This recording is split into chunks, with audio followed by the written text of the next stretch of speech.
हमारे अजीम तरीन यादगार दिनों में से ये 6 सितंबर का दिन है।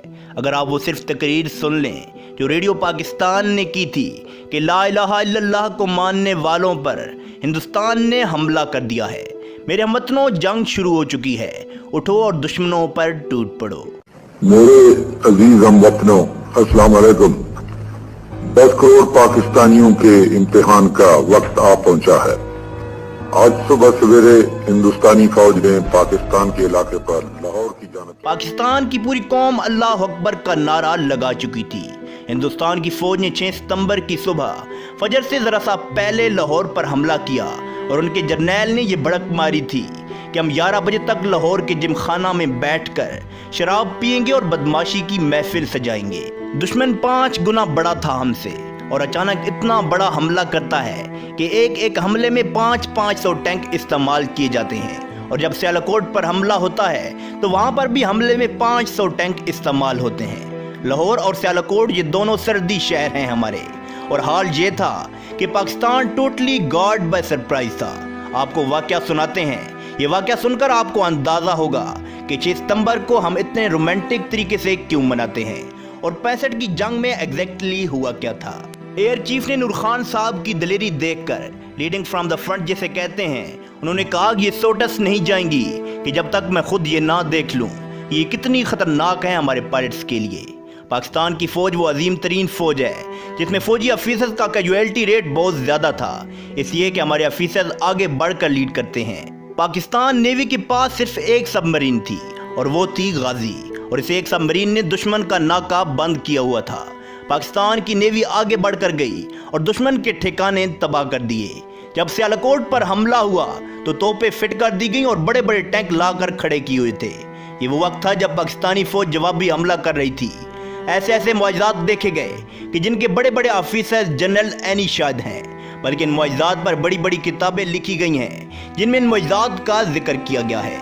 एक सेक्टर पर हमारी तोपों को मदद की जरूरत पड़ी क्योंकि दुश्मन के टैंकों का दबाव बहुत सख्त था। दुश्मन के टैंक हमारी तोपों की आखिरी हद से भी 4 किलोमीटर दूर थे।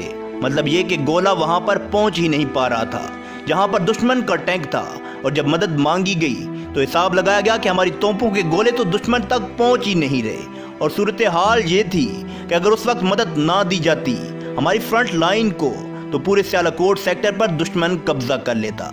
अल्लाह के तवक्कल पर यकीन करें कि अफसरों की आंखों में आंसू आ गए और उन्होंने अल्लाह पर तवक्कल करते हुए तोपों का मुंह दुश्मन की तरफ कर दिया। और जब हमारी फौज ने फायर किया तो अजीब सा मुआजिज़ा सामने आ गया। गोला अपनी डेस्टिनेशन पर पहुंचते हुए 2 से 3 मिनट लेता है और ठीक 3 मिनट बाद वायरलेस पर यह पैगाम आया कि गोले ठीक दुश्मन के टैंकों के दरमियान पड़ रहे हैं। वाकई ये एक बड़े मुआजिज़े की बात थी और इस बात पर यकीन करना मुश्किल था। और हमारी फ्रंट लाइन ने जो मोर्चे आगे होते हैं वहां से नारा तकबीर की आवाज़ें सुनाई देने लगी और ये आवाज़ें आने लगी कि गोले ठीक दुश्मन के टैंकों के बीच गिर रहे हैं। और हमारी तोपों से जो गोले बरसाए जा रहे थे उनकी हद से भी दुश्मन के टैंक 3 से 4 किलोमीटर दूर खड़े हुए थे। ना उससे पहले कभी हमारी तोपों ने इतनी लंबी रेंज में फायर किया और ना उसके बाद। गोया जब अल्लाह की मदद की जरूरत थी तो अल्लाह ने अपनी मदद भेजी। ये वाकयात हजारों किताबों में लिखे गए हैं और ऐसे कई वाकयात हुए हैं। आप मुमताज मुफ्ती की किताबें उठाकर देख लीजिए, अलग-नगरी देख लें, तलाश देख लें। जब 65 की जंग शुरू हुई तो मुमताज मुफ्ती लिखते हैं कि मस्जिद नबवी में लोगों ने हुजूर अकरम का दीदार किया। लोग क्या देखते हैं कि हुजूर अकरम सल्लल्लाहु अलैहि वसल्लम जंगी लिबास में हैं और उनके साथ जंग बदर के शोहदा हैं और पाकिस्तानी मदद के लिए तैयार हैं कि पाकिस्तान पर हमला हुआ है और हमने इसका दिफा करना है। और ये बातें मुमताज मुफ्ती ने लिखी हैं, किताबों में छपी हैं, अखबारों में छपी हैं। ये बातें हम अपनी तरफ से नहीं बना रहे। दुश्मन के जहाज़ों को ये जिम्मेदारी दी गई थी कि रावी के पुल पर हमला करना है और उसको नुकसान पहुंचाना है, लेकिन वो पायलट पकड़ा गया और जब इससे पूछा गया कि पुल तो तुम्हारे सामने था, तुमने बमबारी क्यों नहीं की? कहता है कि मुझे बताया गया था कि वहां पर एक पुल है, लेकिन जब मैंने देखा तो वहां पर 6 पुल थे। मैं किस पुल को उड़ाता? और ये बातें दुश्मनों ने कही हैं जो उस वक्त पकड़े गए थे। उन्होंने बताया कि हमने देखा कि एक काले लिबास में फौज थी, उनके हाथों में तलवारें थी और उन तलवारों से चमक निकल रही थी और वो फौज घोड़ों पर सवार थी। ये सारी बातें दुश्मन के पायलट्स की हैं। दुश्मन ने बताया कि हम लगातार बम गिरा रहे थे लेकिन एक भी बम फट नहीं रहा था। हुजूर फरमाते हैं कि फ़िज़ाए बदर पैदा करो, मलाइक आज भी तुम्हारी मदद के लिए ज़रूर आएंगे। जंग बदर में हुआ था ऐसा। अल्लाह ताला कुरान पाक में फरमाते हैं कि मैंने जंग बदर में मुसलमानों की मदद के लिए 1000 मलाइका को मदद के लिए भेजा, और ये बात 1400 साल पहले तक ही महदूद नहीं है। मुसलमान जब भी पुख्ता ईमान का मुजाहिरा करेंगे, मलाइका इनकी मदद के लिए ज़रूर आएंगे। 1965 की जंग एक खूबसूरत मिसाल है हमारे लिए, जब लाहौर पर हमला किया गया इंडियन डिवीजन की तरफ से, तो इंडियन जर्नैल अपने फौजियों का इस बात पर हौसला बढ़ा रहे थे कि लाहौर सिर्फ 3 या 4 किलोमीटर दूर रह गया है, हिम्मत करो, बस थोड़ा सा रह गया है, थोड़ा और चलो और लाहौर तुम्हारे कब्जे में होगा। लेकिन पाकिस्तानी फौज ने भी शदीद मुज़ामत की थी और जिस्मों पर बम बांध कर टैंकों के नीचे लेट गए थे, जिससे दुश्मन के टैंक हवा में इस तरह उड़ रहे थे जैसे तेज आंधी में तिनके उड़ रहे हों।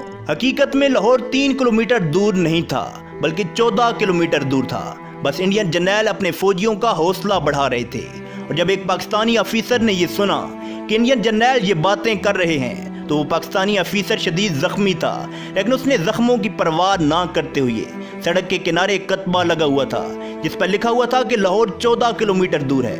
उसने वो कतबा वहां से उखाड़ लिया और फिर रेंगते हुए काफी आगे तक गया और वहां पर वो कतबा जमीन में पेश कर दिया और उस पर अपने खून से लिख दिया कि 14.2 ब्लडी माइल्स, जिसको दुश्मन कभी भी पार ना कर सका। उसके बाद शहीदों के आने का सिलसिला शुरू हो गया, क्योंकि सारे मर्द हजरात काम में इतने मसरूफ थे कि शहीदों को वसूल करने के लिए फौजी कम पड़ रहे थे, तो ये जिम्मेदारी नर्सों ने संभाल ली। जब फौजी अफसरों ने यह देखा कि नर्सें शहीदों की लाशों को उठा रही हैं और फिर साइड पर रखती जा रही हैं, तो फौजी अफसर ने अपने यूनिट में जाकर कहा कि शाबाश शेरो, सीने पर गोली खाना, तुम्हारी माएँ और बहनें तुम्हारा इस्तकबाल करने के लिए पीछे खड़ी हैं। ये ना हो कि तुम पीठ पर गोली खाकर आ जाओ और बहनों और माओं के सामने शर्मिंदा होना पड़े। ये था जज्बा उस फौज का। सब ने उस वक्त वहां पर कस्में खाई कि हम सीने पर गोली खाएंगे और शज्जाद से लड़ेंगे। एक वक्त ऐसा भी आया कि जब दुश्मन के टैंक हमारे तोपखाने के बिल्कुल करीब आ चुके थे और अब बराह रास्त टैंकों की जंग होने वाली थी। कहा जाता है कि दूसरी जंग अजीम के बाद ये पाकिस्तान की सबसे बड़ी टैंकों वाली जंग थी जो सियालकोट में लड़ी गई। बाकायदा अटली ऑफिसर ने यह कमांड दी कि एकी अपलोड एंड एपी लोड, यानी हाई एक्सप्लोजिव शेल निकाल दो और हैवी एक्सप्लोजन करो, यानी टैंकों की बराह रास्त लड़ाई होने वाली है। और यह ऐसा मौका होता है जब आर या पार होता है। और ठीक मौके पर धुंधें आ गई और धुंध की वजह से दुश्मन का टैंक वहां पर रुक गया।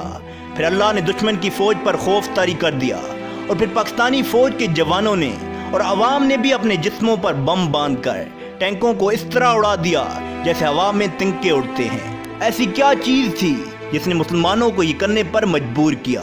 यकीनन वो कलमा था, वही कलमा जो हमारे दिलों की धड़कनों में है। यही वो जंग थी जिसको मुसलमानों ने अपने ईमान, अपने इत्तेहाद और अपने जज्बे की बिना पर जीता और मुल्क पाकिस्तान को हमारे हवाले किया। कभी इसको छोड़कर ना जाना कि इसमें हमारे बुजुर्गों का खून शामिल है। तो इसके साथ ही दोस्तों हमारी ये वीडियो इख्तिताम पजीर होती है। इस वीडियो के मुताल्लिक अपनी कीमती राय का इजहार कमेंट बॉक्स में ज़रूर कीजिएगा। तो इंशाअल्लाह अब दोस्तों के साथ अगली वीडियो में मुलाकात होगी। तब तक के लिए खुदा हाफिज़।